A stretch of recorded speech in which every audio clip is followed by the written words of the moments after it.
At 9, a new health and wellness development might be coming to Hoover soon. The city hoping to improve access to care. Lauren Harkson sitting down with the mayor this afternoon. All right, Lauren, tell us the latest on this project. All right, well, Josh, Brittany, go ahead and check this out. This is a rendering of Riverwalk Village, which is the expansion of Hoover's healthcare district. It's a 90-acre development right off River Chase Parkway, and the mayor says it'll improve quality of life in the city.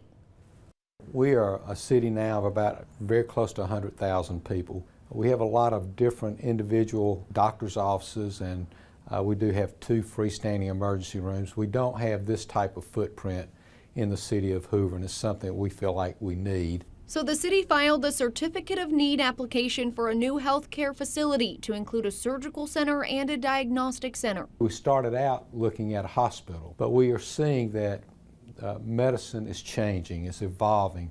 Hospitals are becoming more and more for the patient that's in intensive care or needs a really higher level of skill, and so many surgeries are moving out into these surgery centers. The facility is expected to fill Region's former South building. It gives us an opportunity to take a building that was probably going to go empty and to fill it with something that's going to change the entire area of River Chase and really Hoover. The mayor says the economic impact is around $2.5 billion, with the main focus all on health and wellness. There will be a commercial area incorporated into it as well as residential. And then throughout that 90-acre complex, there will be opportunities for walking and jogging, use of the Cahaba River, hiking trails, things of that nature that connect our citizens and those that are working on the campus with opportunities to keep their bodies healthy.